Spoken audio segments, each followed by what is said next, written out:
Buenos días. Hoy es un día sábado 6 de febrero. Esperábamos, yo creo, como muchos auditores, días calurosos, pero hoy día amaneció nublado en Los Ángeles, en realidad agradable frente a las temperaturas que hemos tenido. Pero aquí la temperatura en el programa Cuando el río suena, lo más probable es que suba, porque hay mucho que conversar y mucho que debatir. Por cierto, los panelistas estamos casi completos, nos falta solo Manuel González, que me imagino yo se va a incorporar en algún minuto, no nos ha dicho nada. A veces está muy ocupado en sus tareas de concejal, otras veces tiene problemas tecnológicos, pero él siempre va a estar, digamos, así que lo vamos a esperar.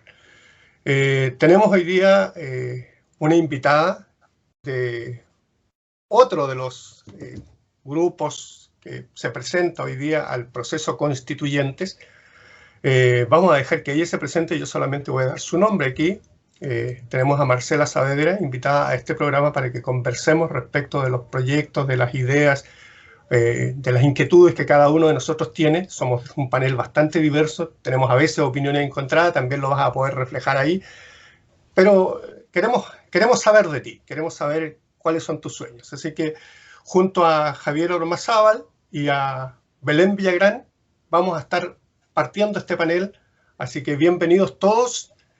Y bueno, dejemos que nuestra invitada primero se presente y después ahí, privilegio femenino, alguna de ellas te hará las primeras preguntas de rigor y yo me quedaré aquí un poquito observando para después interrogar también. Así que bienvenida, Marcela. Puedes ahí. Muchas gracias. Gracias por la invitación a este programa, a esta emisión. Bueno, mi nombre, como ya dijiste, es Marcela Saavedra Polanco. Yo soy profesora de educación diferencial del sistema municipal de la comuna de Los Ángeles, ¿ya? Trabajo en la Escuela Arturo Alessandri Palma del sector Payihue. Además, cumplo un rol de dirigente de profesores en la Asociación de Funcionarios Docentes de la Educación Municipal, que es una asociación de funcionarios casi única, porque ahora ya después de nosotros aparecieron otros, pero fuimos la primera asociación que se conformó a nivel nacional de docentes de los sistemas municipales.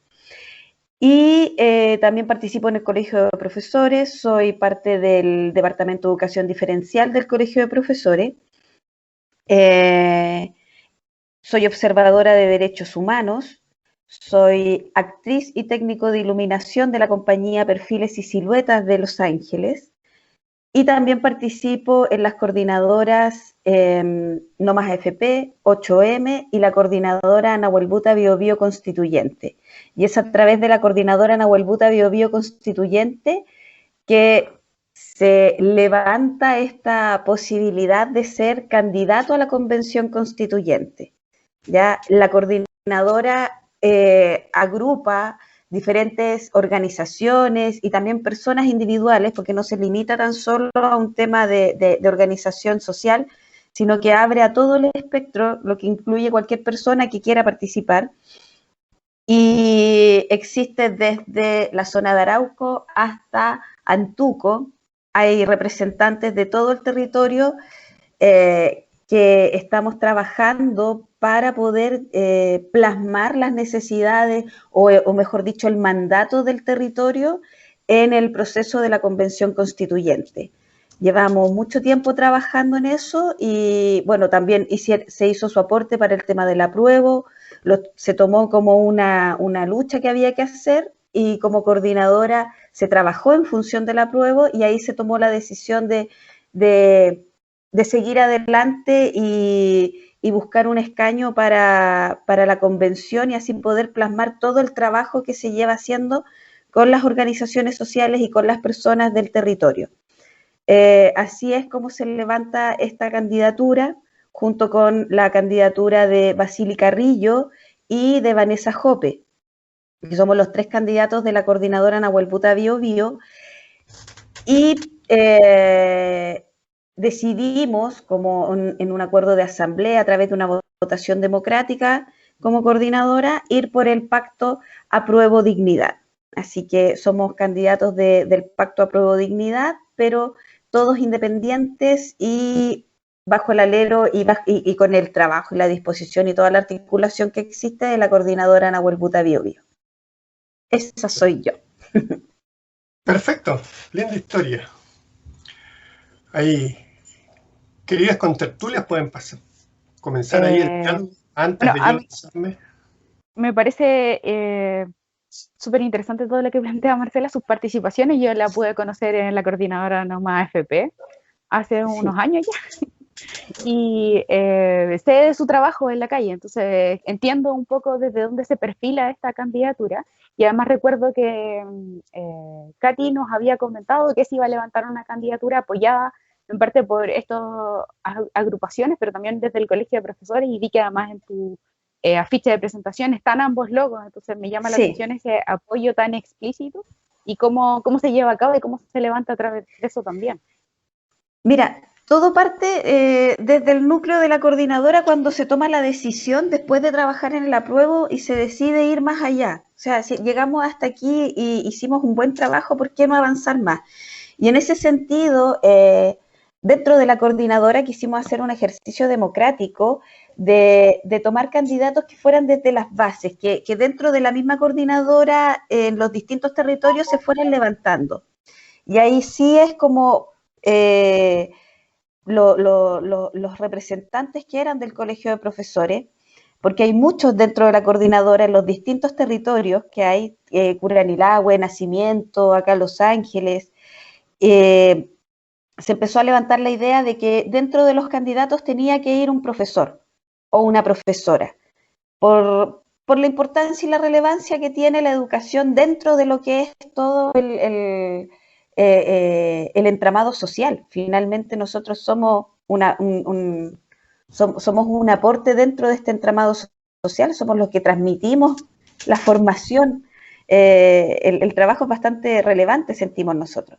Y en ese contexto se empezaron a ver posibilidades de quién podría ser, y ahí surge mi nombre y me lo plantean. Yo al principio debo decir que para mí fue como, no, o sea, siempre uno piensa que hay alguien más que lo puede hacer mejor que uno. Aparte que yo siempre he sido como del trabajo en la calle y en las organizaciones en las que estoy, pero no tengo tanto interés de protagonismo, sino que a mí me gusta que las cosas funcionen y estoy siempre atrás en lo que es la articulación, en llevar a cabo las cosas. Entonces, ya superado ese impasse de no, pero es que siempre hay alguien más, dije, ya, bueno, probemos, hagámoslo, porque igual era una precandidatura que se estaba dando al interior de la coordinadora, ¿ya? Y finalmente el proceso se fue dando y quedaron estas 3 candidaturas, y entre esas 3 candidaturas quedó la mía. También porque hay un trabajo, como se decía ahí en la coordinadora, hay un trabajo detrás. La idea nunca fue levantar un candidato que no tuviese ese trabajo social, porque esa es la impronta de nuestra coordinadora. Ya esa es la impronta, el haber estado siempre activo, haber sido siempre consciente. Entonces, de esa manera, claro, yo perfilaba bien y decidieron que era una candidata válida para ser respaldada. Entonces, fue un proceso largo, fue un proceso bonito, nos tomó mucho tiempo llegar a estas decisiones, tomar estos acuerdos, pero finalmente yo creo que si hay algo que a nosotros nos contenta y nos tiene bien satisfechos, es que todo este tiempo hemos sido lo más democrático que se puede ser para poder tomar las decisiones. ¿Ya? Todo el trabajo que se ha dado ha sido articulado desde lo largo y ancho del territorio, por muy difícil que parezca, pero lo hemos logrado hacer. Nos reunimos permanentemente, siempre estamos en asamblea, siempre estamos discutiendo temas, y se agradece mucho ese trabajo, esa conciencia que existe, y saber que se pueden conformar grupos de trabajo así de conscientes. Nos parece algo bonito, y a mí me enorgullece ir apoyada por la coordinadora, me enorgullece Marcela, ir con gente tan consciente. Marcela, qué agradable escuchar, digamos, que siempre se han respetado dentro digamos, de tu agrupación los procesos democráticos, porque yo creo que eso es muy, muy importante para nuestra democracia y república actual. En pro de esto, digamos, me gustaría preguntarte a ti, como candidata a la Convención Constituyente, ¿cuáles son tus 3 pilares fundamentales para la campaña? Mira, Nuestras ideas fuerza tienen que ver básicamente con 3 temas esenciales. El primero es que para nosotros las personas y la naturaleza son el centro de todo. Por lo tanto, la tarea más grande que tenemos es poder consignar dentro de la Constitución los derechos sociales y los derechos de la naturaleza, porque sentimos que están entrelazados. Si no tenemos derechos sociales, tampoco tenemos derechos naturales, y es a la inversa, ¿ya? Ujú. Por ejemplo, Ese es el primer pilar. consagrar, No, no te consagrar preocupes. el derecho a la vida. Después me gustaría ahondar un poco en los otros Ya. pilares, pero, o sea, en esto, pero así como a grandes rasgos, para que nos vayamos organizando un poco en la conversación. Ok. La segunda idea central aquí es la descentralización. Descentralización, Ya. democracia y ciudadanía.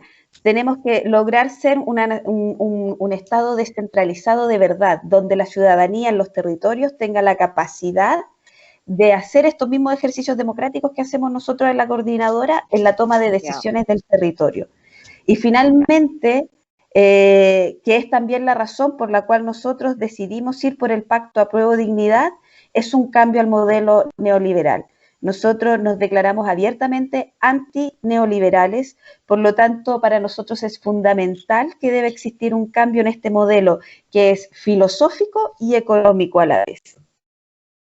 Ya, ya. Bueno, vamos por parte. Yo creo que aquí podemos Saludemos primero a, se acaba de incorporar Manuel González, ahí, nuestro panelista. Bienvenido, Manuel. Si activas tu micrófono nuevamente, Manuel, te podemos escuchar. Misma instrucción de la semana pasada. Sí, ahora sí. Ahora sí. Bueno, un gusto saludarlos a todos y parece ser una práctica que llegamos ahí al filo del programa. Oye, ¿puedo insertarme ahora en el instante que termina de exponer Marcela? Está bien, una crítica, una vigorosa y ya amplia crítica al sistema neoliberal ya parece ser un cliché, parte de todo diálogo. Pero ¿cuál es el modelo que usted propugna? Mira, la verdad es que dentro de este mismo sentido de democracia, nosotros en estos momentos como coordinadora y como candidatos de la coordinadora estamos trabajando en eso. Estamos levantando mandatos en los territorios y socializando la idea de cuál sería el mejor modelo. Hay muchos modelos de los cuales se puede uno basar. El tema aquí, que aunque suene un cliché, que somos antineoliberales o que nos interesa cambiar el modelo, tiene que ver no con un discurso que se levanta desde el 18 de octubre. En el caso personal mío, es un discurso que se levanta de toda la vida, de la interacción que he tenido con este modelo. Marcela, y que me he dado cuenta disculpa que te interrumpa, y en pro de esto, era. digamos que ha sido el modelo, un modelo que has criticado de toda tu vida, personalmente, no como representante de la coordinadora. Personalmente, ¿a ti cuál es el modelo que más te acomodaría para nuestra democracia? Mira, lo mismo que le decía a Manuel. Como coordinadora estamos trabajando en eso. Ahora, de manera personal, yo creo que nosotros deberíamos optar por un Estado que fuese solidario, ¿ya? Pero en el bien entendido solidario, porque debe ser un Estado que se vuelva más comunitario, donde realmente todos tengamos oportunidades, todos podamos optar de manera equitativa e igualitaria a las oportunidades. Actualmente este modelo neoliberal nos lleva a tener un Estado subsidiario, y el Estado subsidiario, si bien es cierto, puede tener elementos que son positivos, pero tiene elementos que son muy negativos y que han hecho mucho daño a la sociedad. Como para las personas que nos están escuchando, sería muy bueno que de tu propia voz escucharan lo que significa y lo que es un Estado solidario y lo que es un Estado subsidiario. Porque yo creo que los cuatro panelistas que estamos acá, creo que lo tenemos un poco claro, un poco más claro, pero la gente, las personas que nos están escuchando posiblemente no. Entonces sería muy bueno que dijeras qué significa que un Estado sea solidario y no hablar desde utopías, sino que desde realidades, Y también qué significa que el Estado sea subsidiario, por favor. Mira, para mí la base de un Estado solidario implica una cosa, desde un principio. Ya, primero que nada, tenemos que, como hablaba en la primera idea que tiré, que tiene que ver con los derechos sociales, nosotros necesitamos con urgencia que todas que el Estado vuelva a ser el garante y sea quien retome la administración de estos derechos, vale decir educación, salud, vivienda, previsión, pensiones, todo debe volver al Estado. Tenemos que volver a tener un Estado que sea el que administre esto y también así los recursos naturales por el lado económico, ¿ya? ¿Por qué? Porque en estos momentos, con el modelo que tenemos, el Estado solamente subsidia, ¿ya? Para que se entienda un poco como lo que ocurre en educación, ¿ya? El Estado subsidiario, ¿qué es lo que hace? Hace una suerte de observación de lo que ocurre en el mercado educativo, ¿ya? Y subsidia Marcela, a quien no puede adquirir ese Estado educativo, pero deja el espacio para que los privados hagan y deshagan de la manera que puede, ¿ya? ya, Por mira, estas mal me llamadas gustaría, libertades. no, mira, me gustaría, porque ya que tú preponderas un Estado más amplio de lo que ya tenemos, me gustaría es que nos hablaras, digamos, de las empresas que son estatales y que registran grandes pérdidas anualmente y que son conocidas, como por ejemplo ENAP, Codelco, EFE, entre otras. Si tú quieres un Estado más amplio y preponderas que, digamos, el Estado tiene que volver a retomar la administración de todos los sectores, ¿cómo lo podría llegar a hacer si estas tres empresas que te nombré registran pérdidas millonarias a lo largo de todos los años que llevan administrándola el Estado?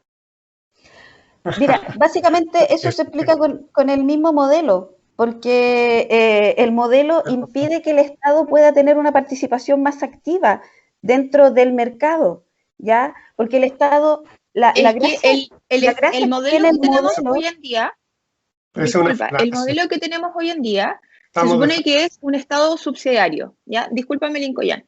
Es un Estado subsidiario, donde se supone que el Estado tiene que involucrarse en la eventualidad que los particulares no puedan o no quieran, digamos, ¿cierto? Saciar sus propias necesidades. Eso es como el concepto básico. Yo lo que pido es que no partamos de falacia, porque hay una falacia instalada. Disculpa, Lincoln, Sí. ¿en qué parte he hablado de mentiras? Creo que este es un concepto que está en todos lados y es lo que la mayoría de las personas Pero mira, conocen. te pongo este ejemplo. Mira, te pongo este ejemplo. Hablemos de panaderías, para que sea entendible por todos, ¿ya? En un Estado solidario, el Estado chileno puede ser el propietario de una panadería donde se preocupe de generar ciertos estándares de calidad respecto al pan que se vende al público.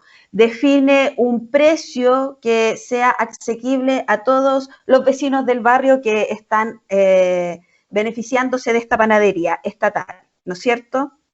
Puede abrirse una panadería particular de otro vecino que quiere hacer su panadería, pero la gracia es que este vecino tiene que regular su calidad y los precios en función a la panadería que es del Estado, ¿no es cierto? Así hablamos de un Estado solidario, donde el Estado es el que da el pie y hace que la oferta y la demanda se regule desde ahí. ¿Qué es lo que pasa ahora en este Estado subsidiario? Para terminar la idea, para que quede bien instalada la idea como me lo pediste. En este Estado subsidiario, en este modelo económico, el Estado puede abrir su panadería, ¿ya? Pero el Estado no puede establecer a la panadería como la única, ¿no es cierto? Abren otras panaderías y el Estado, ¿qué es lo que hace? Se abre una panadería de otro vecino que la instala con una máquina para barquillos, que instala una venta de café, que le agrega empanadas, dulce. Ok, el Estado, ¿qué tiene que hacer con su panadería? No puede competir contra esa panadería. Tiene que facilitar que se abran otras panaderías más. Y finalmente el Estado, ¿qué es lo que hace con su panadería? Tiene que simplemente hacer una entrega que sea para aquellos vecinos que no pueden acceder a estas grandes panaderías que se instalan a su alrededor, ¿ya? Por lo tanto, el Estado no puede competir con ese mercado, porque además el sentido de la economía chilena es un sentido que se enfoca en cuidar la plata, pero no invierte para mejorar las condiciones. Mantiene el presupuesto, pero no lo invierte, ya lo resguarda mucho, lo que hace que de alguna manera el Estado se vaya estancando. Entonces, lo que tú hablas de que empresas estatales tienen pérdidas, es porque no pueden competir en las mismas condiciones que cualquier otra empresa que corresponde a privado o incluso a transnacionales. Pero tiene que ver con eso, tiene que ver con el mercado y con el rol que cumple el Estado dentro de ahí, porque si el Estado, y de acuerdo a todos los tratados de libre comercio que existen hoy en día, si el Estado tuviese intención de competir con las empresas privadas, si esta panadería quisiera crecer, perfectamente estas otras panaderías podrían llevarlo a un tribunal y demandarlo porque está utilizando su rol estatal para para sacar ventaja en el mercado en relación a ellos. Entonces, Marcela, y eso es lo que nos está ocurriendo en este momento, digamos, con el concepto de lo que entendemos por libre comercio y la fiscalización de los monopolios. Sí, pues, hoy en día los grandes problemas que tenemos tienen que ver justamente con eso, porque hoy en día Por eso te estoy diciendo, como eso ya está pasando ahora, y ese es el modelo que tú quieres implantar como un modelo para ampliar el Estado. Modelo, yo no quiero no quiero perpetuar este modelo. Creo que estamos como estamos justamente por la perpetuación de este modelo. ¿Por qué te lo pregunto? Porque, digamos, tú diste el ejemplo de la panadería y a mi cabeza se me venían las ideas de fiscalización de monopolio, o sea, la regularización de los antimonopolios y lo que es el libre mercado, efectivamente. Y como Estado subsidiario, ¿qué es lo que protege o que trata de proteger por lo menos? Por eso te pregunto, bueno, o sea, si tú me dices quiero cambiar la idea, quiero cambiar el sistema, disculpa, Licoyan, quiero cambiar el sistema económico a que sea un Estado mucho más amplio de lo que ya es, ¿cuáles son las ideas básicas que vas a tratar de llevar a la constituyente para poder modificar esto, pero que sea una modificación sustancial y que tenga un soporte, digamos, firme para poder decir, ¿sabes qué? En verdad, el modelo que tenemos hoy, liberal, no neoliberal, es mucho mejor, o sea, perdón, es distinto o es peor al que nos está proponiendo Marcela. Mira, antes de responder me gustaría escuchar a Licoyan porque creo que se está convirtiendo en un diálogo bastante, casi como un debate, pero... Perdona, disculpa, no es la intención, lo único que quería saber es tu idea. Igual, porque tengo la sensación de que él hace rato quiere intervenir y creo que hay que ser dialogantes con todo. Bueno, lo que pasa es que de repente, digamos, en muchos de los debates, uno ya está acostumbrado, digamos, a ver estas cosas en el camino, se empiezan a instalar falsas dicotomías, digamos, en el sentido, por ejemplo, Estado ineficiente, mercado eficiente, en circunstancias que la realidad nos dice que el mercado también tiene tremendas distorsiones, también genera, digamos, lo que hablan aquí, el mismo tema del monopolio. El Estado también, o sea, el mercado también ha generado estas desigualdades de las cuales todos hablan y todos critican. No todas las empresas son eficientes, hay empresas que son ineficientes, por tanto se instala una falsa dicotomía en ese sentido, digamos. Entonces, yo quiero salir de esa falsa dicotomía porque creo que a lo que uno tiene que apuntar en términos de construcción, ¿ya? Son los temas que tienen que incluso ver con cosas más de fondo, ¿te fijas? Por ejemplo, instalar dentro de la Constitución el principio de soberanía, que es un principio clave si uno quiere que el país, el territorio se desarrolle. Entonces, si yo me hago la pregunta sobre la base de la soberanía, los recursos naturales de Chile, los minerales, el agua, lo que uno quiera, no nos pertenecen. No nos pertenecen. Si Chile no tiene la discusión comenzó por uno de los pilares. Entonces, que la propia Marcela señaló. Cambiemos el eje, digamos, de la discusión como para efectivamente apuntar a ciertos conceptos que efectivamente están en el imaginario de la sociedad, digamos, porque yo tampoco comparto esta idea de que poco menos que no hay que hablar de utopía. Si no tenemos sueños, nada va a cambiar. Aquí lo principal es tener utopía, es tener sueños. Cuando uno pretende anular los sueños, lo que está haciendo en el fondo, digamos, es dejar que todo permanezca tal cual está. Si nosotros no tenemos sueños, no queremos construir nada nuevo, entonces ¿para qué estamos aquí? O sea, yo creo que hay que modificar un poquito eso, digamos, salir de esa falsa dicotomía y empezar a avanzar, digamos, en cuestionar aspectos que son claves. Y yo creo que uno de esos aspectos claves tiene que ver con el principio de soberanía, y yo quisiera instalar la discusión ahí, porque creo que ese es un elemento fundamental. Porque ¿de dónde se van a obtener los recursos, digamos, para resolver lo que se llaman derechos sociales? Ahí los derechos naturales tienen que ver con ese ejercicio de soberanía. ¿Eh? ¿A quién le pertenece la naturaleza? Al hombre. El agua le pertenece al hombre, el aire le pertenece al hombre. Nosotros somos propietarios de todo. Ese discurso a mí me fastidia. Lo digo así con toda sinceridad. Entonces creo que hay que cambiar el eje de la discusión.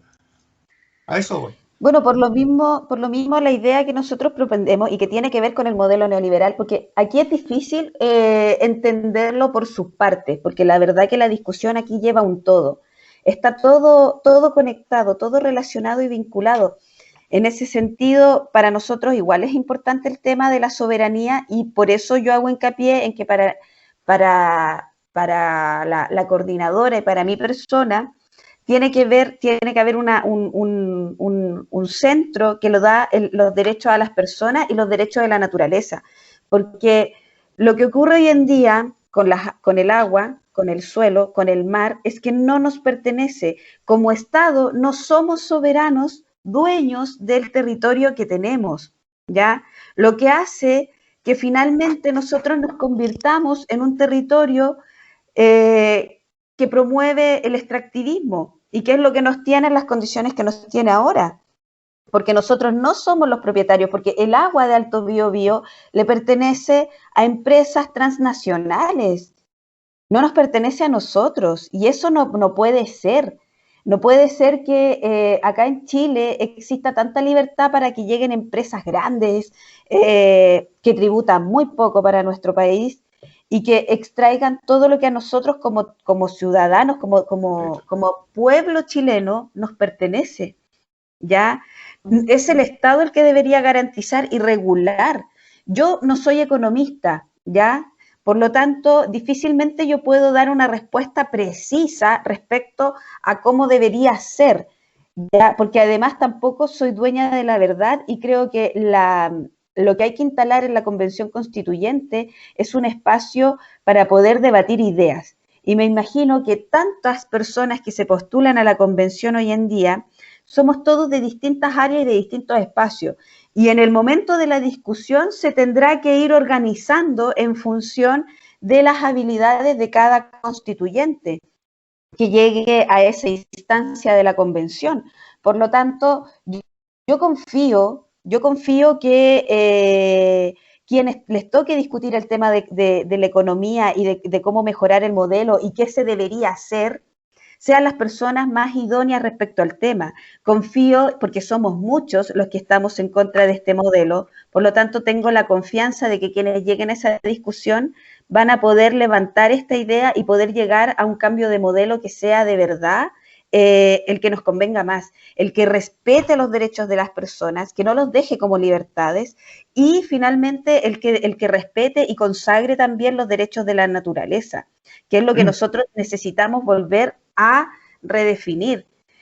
Respecto a economía, ¿por qué seguir siendo un modelo extractivista? ¿Por qué seguir pensando de que Chile la única opción de crecimiento real que tiene es a través de la extracción? ¿Por qué no podemos darnos la idea de iniciar manufactura si nosotros tenemos el recurso natural, si nosotros establecemos políticas que nos permitan extracción del recurso natural de manera responsable y sustentable, pero que sirva para que acá en Chile se levante la industrialización que teníamos antaño y que pudiésemos nosotros realizar la manufactura y exportar hacia afuera, pero desde la manufactura bajando los costos que implica la ciudadanía el tener que comprar productos que están hechos con nuestros recursos naturales, pero que como vienen de afuera hay que pagar el impuesto que corresponde porque son importaciones que llegan hacia nosotros. O sea, ¿por qué no podemos cambiar esta mirada? ¿Por qué no podemos trabajar desde ahí? Yo no soy la que tiene todas las respuestas, pero claramente tenemos una institucionalidad que ya hizo aguas y que el mejor reflejo es el rechazo ciudadano que existe hacia esta Constitución, porque además hay que clarificar una cosa. La Convención Constituyente está pensada, está diseñada con la intención de cambiar la Constitución, pero cambiar la Constitución no implica un cambio mágico de país, porque después de cambiar la Constitución va a haber otro proceso que va a implicar el cambio de la normativa legal que existe hoy en Chile, porque me pongo en el escenario, si nosotros logramos finalmente tener una educación estatal y comunitaria, una educación gratuita, que contemple no tan solo el nivel inicial, o sea, perdón, prebásica, básica y media, sino que también se extienda hacia el nivel superior, ¿ya? Y hablemos realmente de una educación gratuita. Eso va a implicar claramente que vamos a tener que cambiar, lo primero es la Ley Orgánica General de Educación que tenemos. La Ley General de Educación está basada en la Constitución, por lo tanto, si eso cambia, va a tener que cambiar la ley. Y lo más probable es que al cambiar la Ley General de Educación van a tener que modificarse muchos decretos que existen en educación, otras leyes además que existen en educación, porque va a implicar un cambio que va a ser generalizado. Entonces, tengo la sensación de que se confunde un poco el tema de la Convención Constituyente. Aquí yo no vengo a ofrecer un cambio, de que yo voy a decir, no, yo voy a luchar por esto y para eso voy a hacer esto, esto, esto y esto. No, yo voy a levantar el debate, yo voy a trabajar en la convención para poder cambiar el paradigma, para poder cambiar la visión de Estado que tenemos, para trabajar, y no trabajar desde mí, trabajar desde el territorio, trabajar desde ese mandato que vamos a llevar, que lo entrega el territorio, que lo entrega la ciudadanía. Y es en base a ese mandato que nosotros vamos a tener que llevar una discusión, porque nosotros vamos a ser deliberantes más que ejecutores de leyes nuevas. Nosotros no vamos a establecer ninguna ley nueva, nosotros vamos a establecer un cambio de paradigma, nosotros vamos a establecer un cambio de modelo, nosotros vamos a establecer una mirada nueva del Chile que queremos. Y ni siquiera lo vamos a establecer hasta el final. Nosotros vamos a establecer ese marco y lo vamos a presentar para que la ciudadanía lo vote.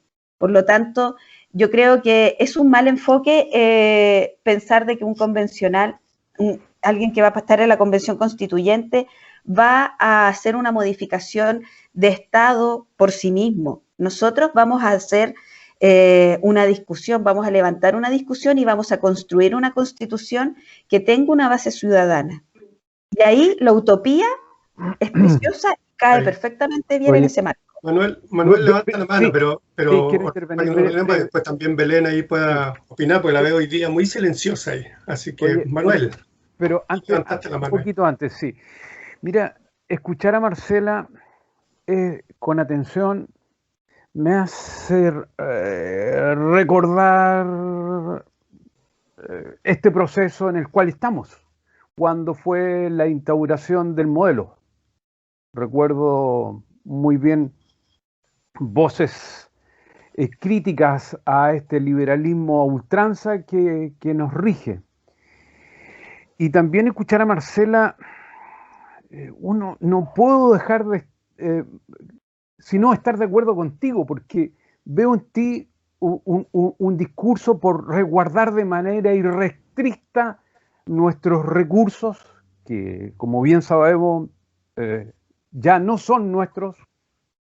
En cada programa que se dan estos debates yo tengo que decir, la mitad de mi comuna, pero por favor, la mitad de la comuna en la que yo estoy, la mitad, pertenece a 2 familias.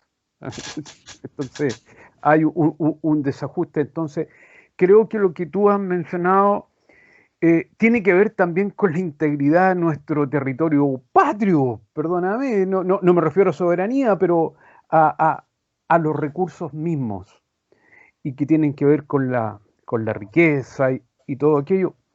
Pero la pregunta que te hice al inicio fue también, ¿cuál es el modelo? ¿Cuál es la opción? Porque yo veo que ustedes están transitando hacia otro modelo, pero hay una nebulosa. Para mí es muy vago. O sea, está bien, estamos de acuerdo, podría haber unanimidad en rechazar este modelo tan injusto, tan desequilibrado que existe, y también nuestros auditores dirán lo mismo, pero ¿cuál es el modelo que ustedes aspiran proponerle al país? El diseño. La duda te consume, ya. Sí, sí, bastante.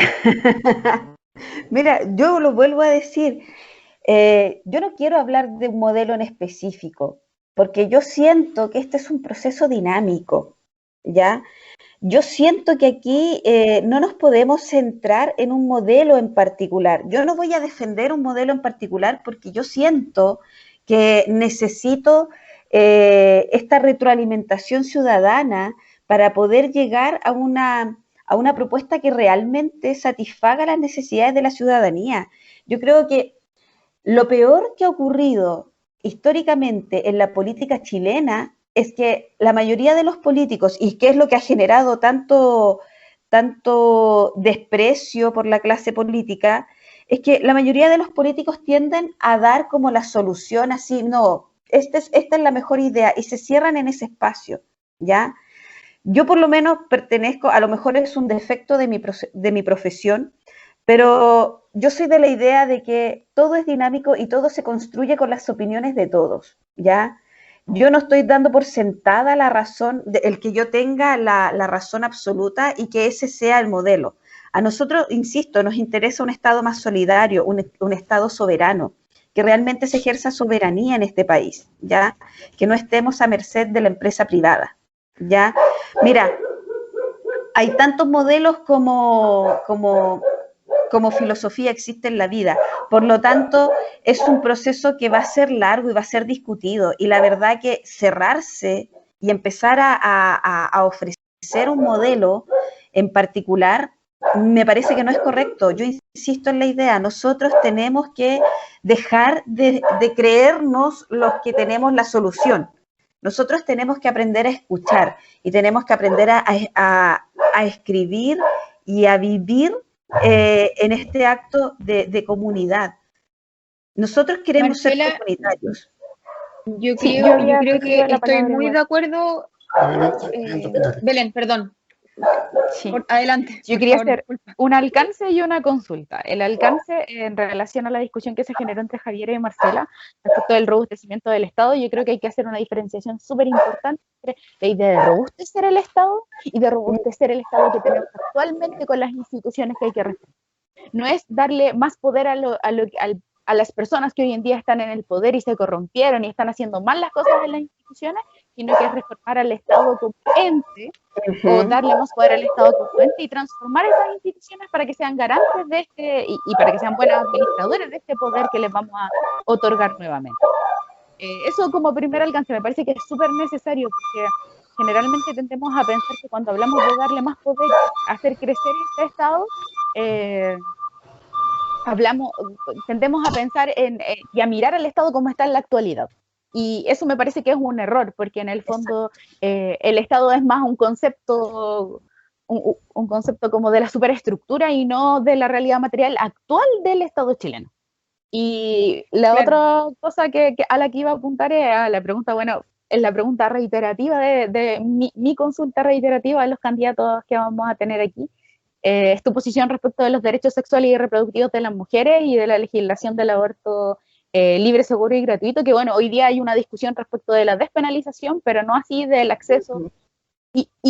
Y lo planteo esta vez como más ampliamente a los derechos sexuales y reproductivos, porque también tendemos a caer en el debate de llevar esto solo al aborto como como un hito o algo en específico, cuando también tiene que ver con otros procesos, el tener derecho a la elección del aborto, también tiene relación con otros procesos que viven otras mujeres y cuerpos menstruantes respecto del acceso anticonceptivo, del acceso a la esterilización, del acceso a la vasectomía, del acceso al condón femenino, del acceso a métodos de prevención de contagios de enfermedades o infecciones de transmisión sexual en parejas lesbo homosexuales. Entonces es mucho más amplio, pero terminamos igual reduciéndolo un poquitito a esta posibilidad de abortarnos. Ya, me encanta eso.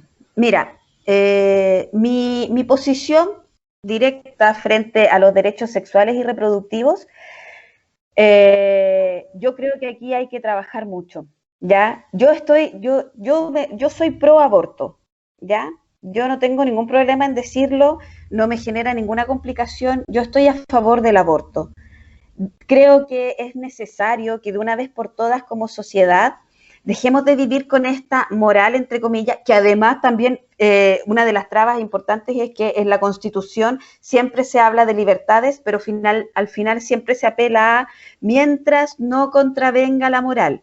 Y esa frasecita tan simple que está al final de todas las libertades que asegura la Constitución es la que nos lleva a que estos debates que tienen que ver que tienen más que ver con una visión moral y que debería ser de carácter personal, lo lleva a una discusión de Estado. Yo creo que el Estado debe garantizar la salud, lo mismo que decías tú, el acceso a anticonceptivos, el acceso a poder realizarse un aborto sin correr riesgos vitales, el acceso a un tratamiento obstétrico que sea respetuoso de las mujeres. Ya, si bien es cierto, el sistema de salud hoy en día ha ido mejorando eso, pero todavía queda mucho camino por avanzar respecto al respeto hacia la mujer durante el proceso de parto. Por ejemplo, el trabajo de parto, todavía existe una cosa así como muy inhumana, muy impersonal respecto a ese momento que es tan personal y vívido. Eso Pero es creo lo que se que califica como la violencia obstétrica, sí. claro. Ahí nos saltamos a otro tema. Pero no, a lo que yo Sí, voy, no está dentro del mismo tema. Yo voy a que el Estado, por lo tanto, insisto en los derechos, que hay que garantizar los derechos sociales, es que el Estado debe ser el garante de todo este marco que implica la salud, tanto preventiva como la atención directa de las personas, ¿ya? Ahora, Marcela, la discusión moral respecto que si yo aborto o no aborto, eso es algo personal. A mí el Estado me tiene que garantizar que existen la accesibilidad a poder hacerlo, las herramientas, el insumo, los profesionales, el espacio para poder hacerlo. Y no debería Y el por marco qué legal, cuestionar si claro. yo... Es que, ¿qué marco legal? Si finalmente es una O sea, decisión pero me personal. refiero a que no se penalice en el fondo. Porque Claro, lo que ocurre hoy es, que además de lo que exponerte a pasa, todo lo que mencionaba, es exponerte a una detención también. claro, porque hoy en día está considerado como un delito, pero eso está considerado desde una visión moralista.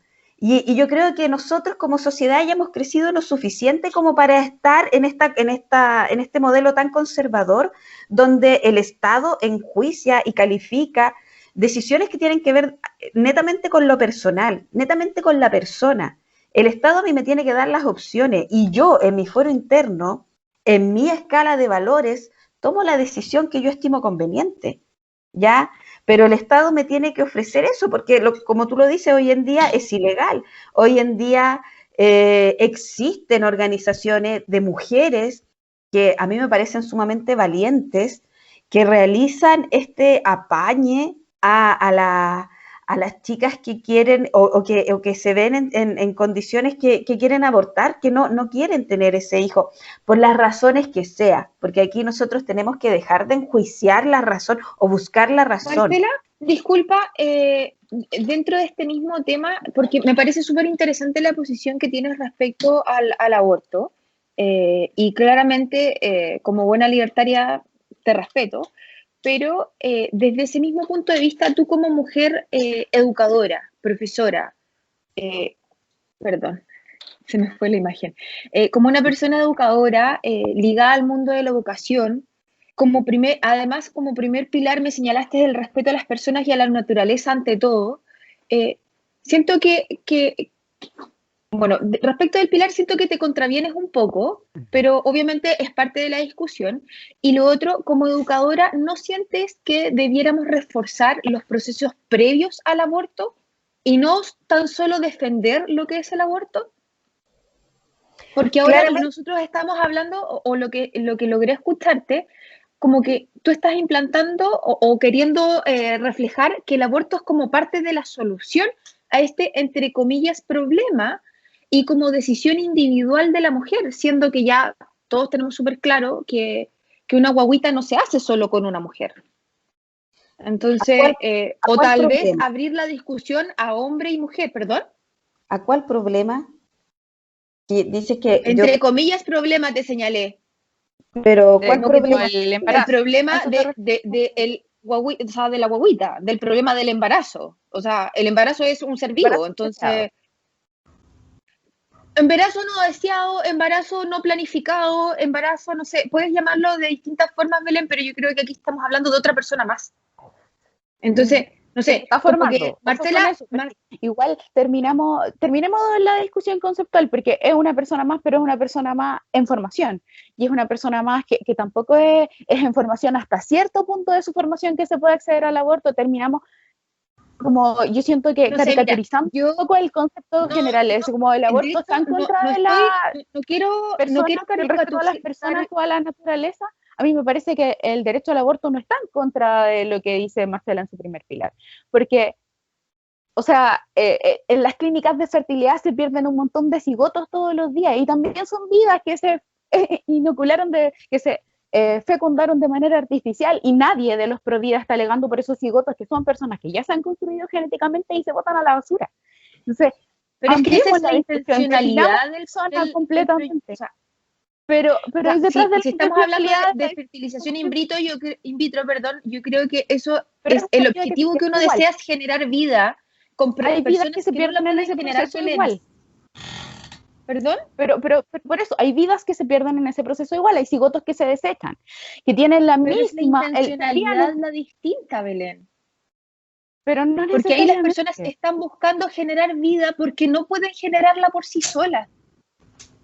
¿Me entiendes? Y aquí Pero se estamos están hablando del tema eliminando del vidas igual, aborto, están de llevando personas otro que... foco de la discusión en ese proceso. No, pero Sigue si le estoy siendo una preguntando vida a que se Marcela, pierde. yo lo único que le Estás estoy diciendo preguntando... que es una persona la que se está gestando en ese embarazo indeseado. También es una persona la que se está gestando en ese proceso de fertilización in vitro. Entonces, es compleja la situación. Yo siento sí, que es súper complejo y es una cuestión sumamente delicada, definamos porque estamos porque hablando en de, esa normativa no de también está en cigotos contradicción la idea de persona, entonces. no, porque Marcela, y disculpa Marcela que hemos derivado la discusión entre Belén, el primer pilar, por eso le pregunté al principio a Marcela cuáles eran sus pilares, porque si es su respeto a las personas y a la naturaleza, yo creo que el fin principal para lo cual nosotros estamos acá como seres humanos es la procreación. O sea, por eso mismo hecho nosotros hemos evolucionado también. Yo Entonces, creo que no. ahora me dice, ¿estoy de acuerdo con el aborto? Ok, perfecto, pero analicémoslo un poco. Porque aquí no estamos hablando, y disculpa Belén, porque yo tampoco, yo no soy una especie, soy abogada, no estoy ligada al mundo de la ciencia, ni soy médico ni especialista en fertilización, y yo creo que aquí, por eso pido disculpas por las precisiones conceptuales o los errores en los que pueda caer. Pero aquí no estamos, siento en lo personal que no estamos hablando de cigotos, ni de espermios, ni de óvulos, ni nada. Estamos hablando de personas que generan vida. O sea, desde el primer momento hay un corazón latiente. Entonces, sí, eso ¿qué también es vida? ¿Qué es vida? Pero hay otra... que se desecha en esa industria. Yo creo que la discusión es incluso más profunda porque yo de verdad siento que no hay una inconsistencia y como tú lo planteas, tú crees que es la reproducción, yo creo que no es nuestro fin como humanidad y o sea, además existe una amplia gama de orientaciones sexuales y de identificaciones de género que hoy en día no estoy diciendo que sea la única, pero una de las principales, o sea, por eso mismo estamos aquí. Y hay mujeres que no pueden reproducirse. Es Mire, muy volver a la lógica que está en contra del o sea, que el feminismo plantea como una lógica obsoleta y que hay que disolver respecto de la capacidad reproductiva de la mujer como incubadora, quitándole su condición de ciudadano cuando está embarazada, porque es más importante la persona que tiene dentro. Miren, yo quisiera Yo estar creo aquí, tomarme de lo que están diciendo las dos y reforzar la idea que yo estaba planteando. Lo que ustedes están haciendo ahora es una discusión que está desde lo moral y lo valórico. Cada una tiene su propia escala de valores, cada una tiene una forma distinta de ver la vida y de entender la vida, la concepción de vida, ¿no es cierto? Y lo que están haciendo ahora es una discusión en base a esos temas morales, ¿ya?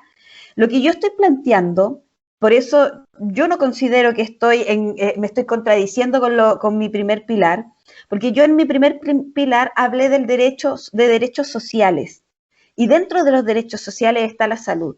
Y lo que yo estoy diciendo acá es que la salud, el sistema de salud debe garantizar que el aborto, así como cualquier otra situación médica, pueda ser tratada de igual manera. O sea, una persona, una mujer que decide abortar, la razón no debería ser cuestionada. Yo estoy en contra del tema de la penalización del aborto, estoy en contra de que tenga que ser con 3 causales. O sea, recuerdo una senadora, Marcela, ¿tú crees una que senadora que salió diciendo, disculpa, una senadora en aquellos años, no me acuerdo el nombre cuál era, creo que fue la Ena Bombaén, no estoy segura, que salió diciendo que ahora las mujeres van a inventar todas que fueron violadas? ¿Por qué? ¿Por qué hace un comentario así? ¿Por qué saca eso? Porque lamentablemente, y vuelvo al modelo neoliberal, nuevamente, el modelo neoliberal nos hace que nosotros como sociedad discutamos y obliguemos al Estado a tener que entrometerse en decisiones que tienen que ver con lo personal y con la moral y los valores de las personas, en vez de hacerse cargo de lo que le correspondería. Nosotros lo que estamos planteando acá es que el Estado se haga cargo de generar un sistema de salud que permita que la decisión que tome una persona respecto a de tener un embarazo hasta el término o abortarlo sea una decisión personal y el Estado genere el recurso que le permita a esa persona de manera segura y responsable hacer llevar a cabo la decisión que tomó. Y no tan solo lo de salud, porque tomando lo que tú me consultabas respecto a mi rol como educadora, como profesora, nosotros llevamos muchos años como colegio de profesores y como profesores exigiendo que se modifique y que exista en Chile una política de educación sexual, pero una educación sexual que sea íntegra, ¿ya? Nosotros en el Colegio de Profesores en particular tenemos un departamento que es un departamento de género y sexualidad que en el fondo se encarga de diseñar planes y estrategias en las cuales como educadores podamos llevar y avanzar en educación sexual dentro de los establecimientos, porque también es un rol importante del Estado y que no lo ha hecho el generar políticas de educación sexual, porque quizás bajaría la cantidad de embarazos no deseados si desde pequeños tuviésemos una educación sexual real. Y aquí incluso me voy al plano afectivo. Cuando yo hablo de educación sexual no hablo de meramente, que es lo que se hace hoy en día, el sistema reproductivo. Este es el sistema reproductivo masculino, este es el sistema reproductivo femenino, a cierta edad, cuando ya están en condiciones, pueden generar vida. Listo. Eso es lo que hay hoy en día. No. Cuando yo hablo de educación sexual, hablo de una educación sexual que tenga una mirada íntegra desde distintos ámbitos de la sociedad. Una mirada filosófica, una mirada biológica, una mirada valórica, que se vaya construyendo en toda la vida escolar, cosa que las personas puedan tener una vinculación afectiva mucho más sana que la que tenemos hoy en día. Marcela, y si nos ponemos en el plano, y si nos ponemos en ese plano que tú señalas del aborto, ¿tú crees que la decisión debiera ser solo de la mujer o de ambos entes reproductivos? Es que por decirlo de alguna forma. Volvemos al tema valórico, porque aquí entramos a hablar de distintas situaciones, ¿ya? Yo, por ejemplo, fui madre a los 19 años, ¿ya? Yo no miento a nadie, yo en algún momento lo pensé, yo estaba estudiando en Temuco, tenía un proyecto de vida, obviamente me embaracé, ese proyecto cambió, ¿ya?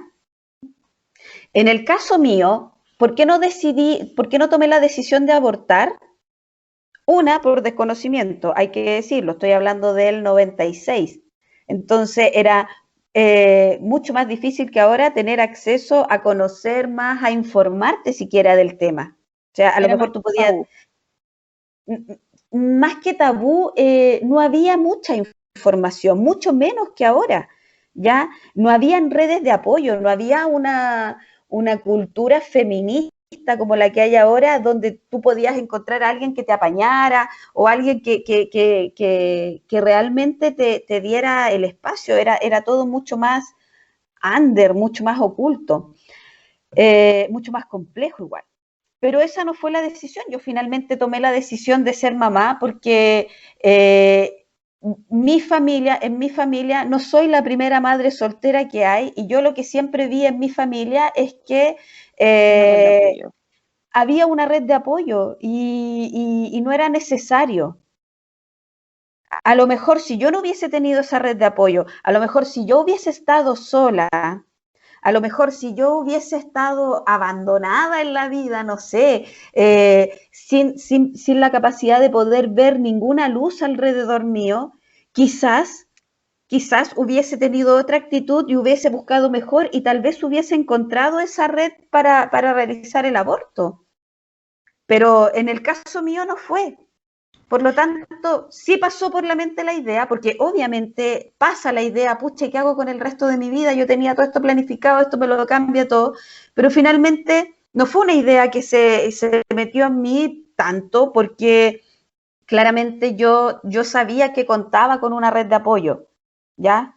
Por lo tanto, lo que tú me preguntas tiene que ver con eso, con esa decisión personal. Yo en el caso mío no tuve al principio el apoyo del papá, pero para mí no era tema eso, porque tenía esta otra red de apoyo. A lo mejor hay mujeres que les pasa exactamente lo mismo, pero no tienen esa red de apoyo y tampoco tienen el apoyo de su pareja, y tienen que tomar la decisión solas porque se quedan solas. Porque también existen muchos hombres que abortan solamente con decir, ¿sabes qué? Esto no es para mí, Sí. yo me voy. No estoy preparado para la paternidad y me voy. Eso también es un acto abortivo en el fondo. O sea, también está abandonando a su hijo, si lo queremos ver de esa manera. Entonces, hay mujeres que a lo mejor se encuentran en esa situación y toman la decisión. Y yo a lo que voy es a eso. Son las circunstancias las que te llevan a tomar la decisión. Y son respetables todas. Me encanta que lo hayas aterrizado, Marcela, y lo hayas aterrizado de esa forma, porque cuando se van a las discusiones valóricas y morales, ¿ah? Y vamos a discutir de la vida, creo que la vida tiene un inicio y tiene un final. Y fíjate lo contradictorio socialmente. Discutimos leyes de eutanasia, lo que queremos es que los viejos se mueran luego, porque ya son un cacho, son un problema. Desde el punto de vista político, la discusión es cómo apurar que los viejos mueran.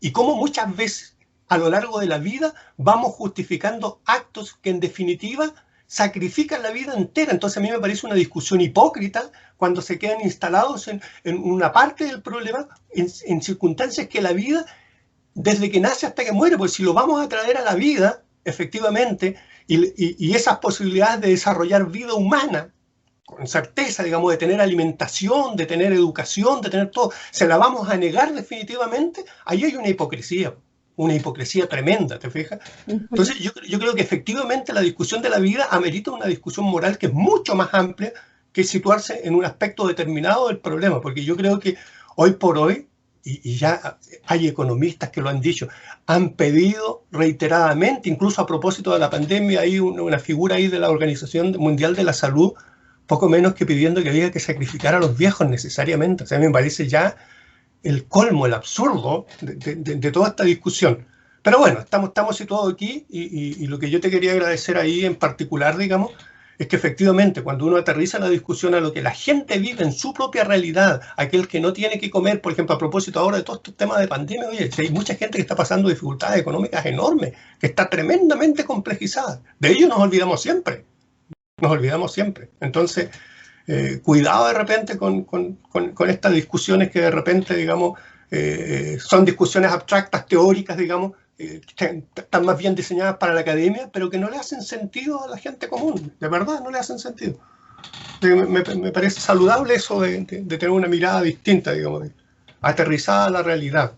Que es un poco lo que yo buscaba con el tema de la soberanía. O sea, no tiene ningún sentido. Es como que yo tuviera mi casa, pero mi casa no es mía. Mi casa le pertenece a otro. Yo vivo aquí, pero no es mi casa. ¿Te fijas? Bueno, lo mismo nos pasa con el país. Pues.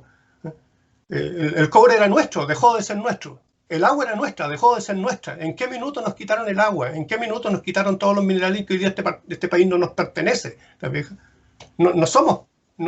¿Qué somos nosotros? ¿Arrendatarios en este país? Entonces, no, pues. Yo creo que la discusión, para que sea real, para que efectivamente tengamos un lugar común que habitar, donde podamos convivir, donde podamos compartir, es saber que lo que tenemos, por muy poco que sea, es nuestro. ¿Ves? Esa es la dignidad que uno tiene en la pobreza. Pues yo no tengo ninguna riqueza, ¿te fijas? Pero lo poco que tengo me ha costado sacrificio, lo he conseguido con esfuerzo y por tanto valoro lo que tengo. Bueno, lo mismo tiene que ocurrir en el ámbito país.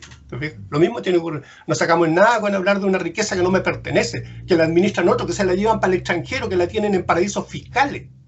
No, pues, yo quiero que efectivamente sentir un país real. Y ese país real lo necesito mirar de otra forma. Así que en ese sentido te agradezco el aterrizaje, digamos, porque creo que la discusión teórica, si bien es cierto es necesaria, no siempre ayuda. Muchas gracias. A mí me gustaría, como para cerrar mi idea del tema del aborto, eh, mira, nosotros hablamos mucho y como les decía hace un rato atrás, se centra todo en un tema moral y valórico. Yo como profesora diferencial, yo he visto muchas situaciones, de hecho yo recuerdo una en particular, mi papelucho, que fue un alumno que yo tuve, yo trabajé en el nivel de estimulación temprana y papelucho tenía, se llamaba Benjamín, tenía 1 año y medio. Y él era un niño que llegó a mi escuela desde no, ay, se me fue, que esta organización que tiene que ver con la alimentación, con la nutrición, que estaba ahí por ser un niño desnutrido. Ay, se me fue el nombre. Coanil, ¿no es cierto? Coanil. Él llegó a la escuela porque él llevaba ya muchos meses en Coanil, porque fue un niño abandonado al nacer. Ya el único antecedente que se tenía de su madre es que era una niña de entre 15 y 17 años, más no tenía. Y este niño nació estaba en estudio porque nació con una enfermedad neurológica. Él estaba postrado en una silla neurológica, ¿ya? Y llevaba prácticamente toda su vida en Coanil. Se alimentaba por sonda, no tenía mayor estimulación. O sea, si yo soy blanca de piel, él era mucho más blanco que yo, porque ni siquiera tenía interacción con su entorno, era muy mínima. Y había sido enviado a mi escuela para que, derivado desde el servicio de salud primaria para estimulación temprana, porque él era un niño que estaba siendo calificado para poder irse a un hogar de menores en Concepción, que era un hogar de menores que se especializaba en personas discapacitadas. Y la conversación siempre se centró en que ese iba a ser el futuro de Benjamín. ¿Ya? Y esa historia no es única. Esa historia yo la he visto repetirse muchísimas veces en mis 18 años de servicio. Entonces, cuando nosotros hablamos de aborto y decimos, es que es una vida, que es el cigoto, que no sé qué, que estamos matando la vida, bueno, esa chica no quiso matar la vida, pero igual la mató, a la larga igual la mató, porque dejó a ese niño abandonado.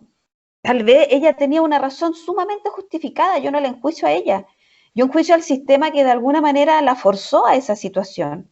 De hecho, del antecedente que se tenía, que era una niña campesina, porque estuvo en el hogar campesino que hay en el hospital para mujeres embarazadas en situación de riesgo. Entonces, había un historial claramente, que no lo conocimos en detalle, pero había un historial que marcaba la vida de esa niña. Y esa niña finalmente no pudo abortar, tuvo que tenerlo, pero lo dejó abandonado igual.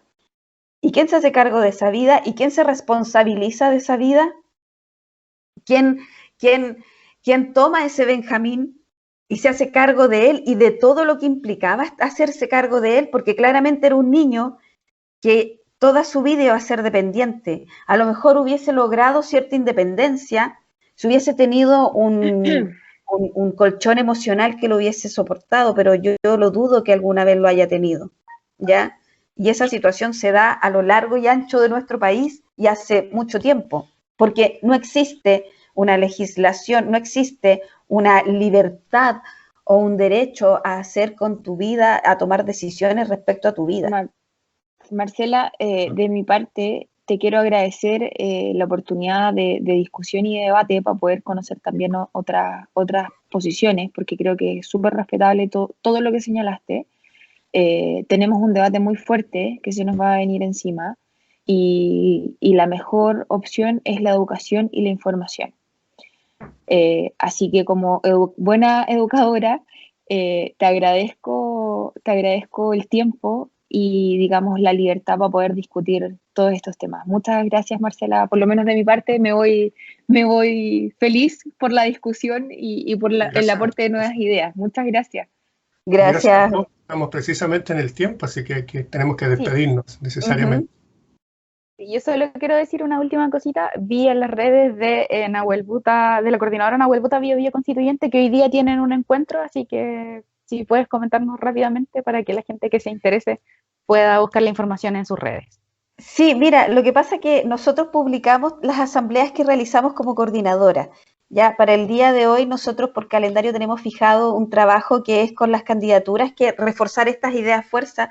Es una discusión que se da con todos los miembros, no tan solo con un grupo de candidatos, sino que se extendida a toda la coordinadora para que todos tengamos la opción de plantear ideas. Oye, estas son las ideas, a mí me gustaría que se reforzara este tema, yo quisiera verlo por este lado, ¿qué está pasando con este tema que no lo están tocando?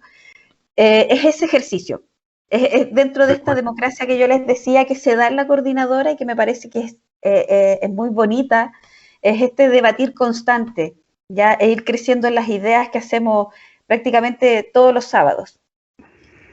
Qué bueno saberlo. Qué bueno saberlo. Manuel, un final. No, interesante, pero hay mucho que debatir. Encuentro que la pregunta que hice queda todavía ahí en el aire. ¿Para dónde va la cosa?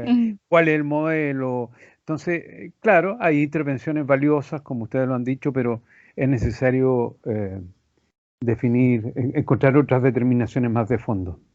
De acuerdo. Pero tú vives en la duda, Manuel, así que Sí. te conozco yo desde la duda, desde esa mecánica, digamos, así que tenemos que discutir. Yo creo que aquí, insisto, yo creo que aquí no es definirlo desde uno, yo creo que aquí el llamado es invitar a la gente a que se involucre y busque, descubra, aprenda, atesore modelos nuevos y los proponga a la gente, la ciudadanía.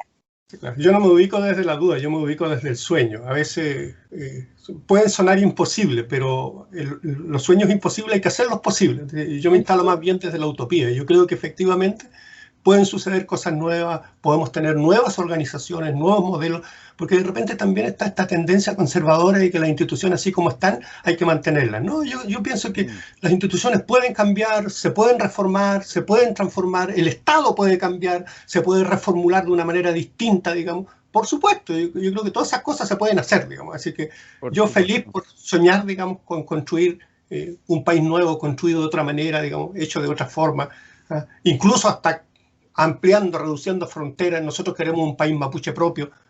Yo lo reclamo con mucha fuerza, digamos. Nación mapuche como tal, lo declaro así. Y podemos discutir todo lo que quieran, pero nosotros tenemos sentimiento de nación. Unidad nacional. Que es muy distinto del sentimiento de Estado. Muy distinto del Estado. Tenemos temas para más programas ya, por Lincoln, con eso. Tenemos mucho más. Siempre, lo bueno es que aquí siempre estamos abiertos al debate y a las nuevas ideas. Sí, claro.